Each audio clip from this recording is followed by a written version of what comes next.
For the last few months I've been playing a lot of World of Warcraft. A lot. Since the start of Season 1 of Midnight I was slamming keys, but a week or so ago I was suddenly completely burned out of logging into the game. I think sometime in the life I'm too competitive. So I took some time off from keys, from videos and from WoW, and I played some other games. But then I saw a new interview with Ian Hazzikostas, the World of Warcraft game director, where he says that there couldn't be a better time to jump into WoW than right now. And that made me curious. What would World of Warcraft be like if I started over on a new account? Would it help with the overwhelm I feel every time I log in on an account with 20 years of scattered history? Or would I just miss all my stuff? Like the mounts I did super annoying grinds and or collector's bounty for, and the now unobtainable achievements?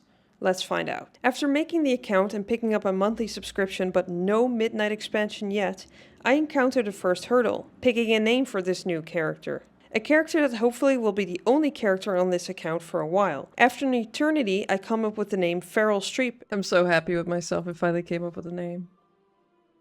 Feral Streep. It's taken, no! Another eternity later, I finally settle on Mal Lebowski. I could think about this longer, but I need to start playing now. It's been 50 minutes. The first thing that's different on a new account is that I don't get the pick where I want to level. It's right into Exile's Reach, which now features actually important lore characters like Jaina, Kalecgos and Wrathion, making it more connected to the rest of the story. Also, while I'm starting fresh, I won't be cosplaying as a beginner player.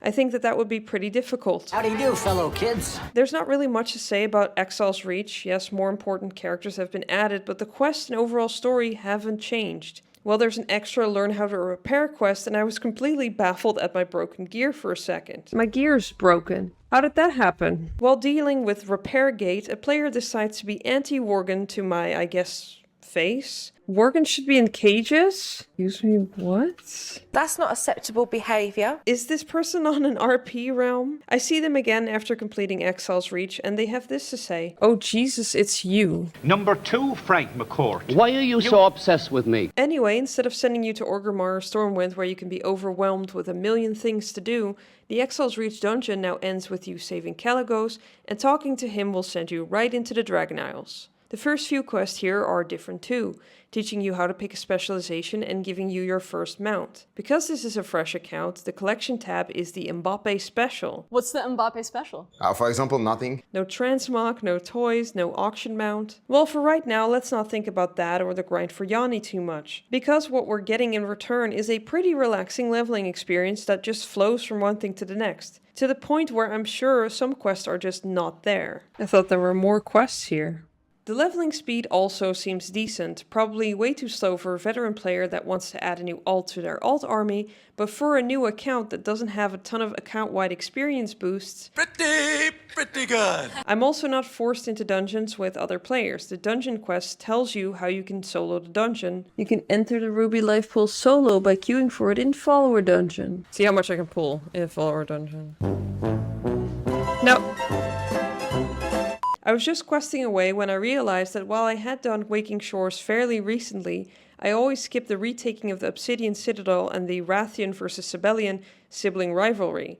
But because this is a new account, there are no skips. And because it's been forever since I've done these quests almost seem completely fresh. I literally don't remember this at all. There are some weird action bar related bugs, and oh yeah, for some reason I can't make or save a macro.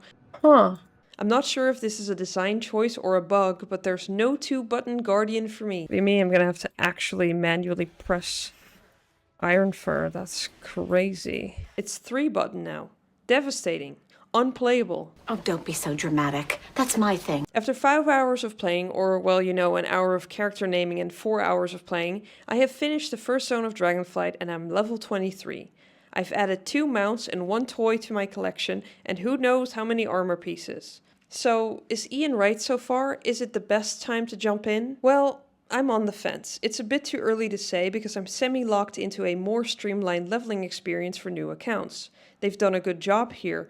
There are already a lot of cutscenes for new players to enjoy, including one in my favorite style. If I was a new player, however, I'm not sure if these 5 hours of gameplay would hook me and convince me to keep playing and maybe even buy Midnight. Because Midnight is probably the content that's worth jumping into. But as an overwhelmed veteran, desperate to try to do most things on one character for a change so I know where I left off at all times, this clean slate feels like a nice vacation for my quote-unquote real account. But let's see how I feel once I need to use the auction house and I realize I don't have my auction mount. Also, my characters have never looked this ugly. I'll continue testing to see if I'm team new start or team I don't want to do meta achievements ever again. Thanks for watching.